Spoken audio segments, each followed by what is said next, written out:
नमस्कार मंडळी, स्वागत आहे तुमचं आमच्या चॅनलमध्ये। आवाज महामुंबईचा, शोध बातमीचा, कौल मनाचा। चला तर मग आमचे चॅनल लाईक करा, शेअर करा आणि सबस्क्राइब करा।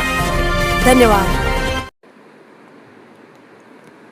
महाड दापोली राज्यमार्गावर अपघातांना सुरुवात। फौजी आंबवडे मुंबई एसटी बस घसरली, सुदैवाने जीवितहानी टळली।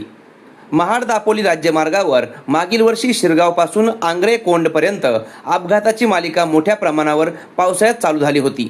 त्याच पद्धतीने यावर्षी देखील याच रस्त्यावर वाहने घसरून अपघात होण्याची मालिका चालू झाली आहे।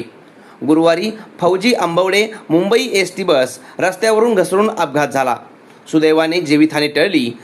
असे असले तरी रस्त्याच्या गुणवत्तेबाबत पुन्हा प्रश्न ऐरणीवर आला आहे। महाड दापोली राज्यमार्गावर मागील वर्षी मे महिन्यात पावसाळा सुरू झाल्यावर रस्त्यावर वाहने घसरून अपघात झाले होते। त्याच पद्धतीने चालू वर्षी पावसाळा उशिरा चालू झाला, त्यामुळे पावसाळा चालू होताच या मार्गावर वाहने घसरण्याचे प्रकार चालू झाले आहेत। मुंबई सेंट्रल आगाराची फौजी आंबवडे मुंबई एसटी बस महाडकडे येत असताना दुपारी 3च्या सुमारास कुर्ले गावाजवळ रस्त्यावरील साईड पट्टीवर घसरून बस रस्त्याच्या बाजूला गेली। सुदैवाने या बसमधून 5 प्रवासी महाडच्या दिशेने प्रवास करत होते।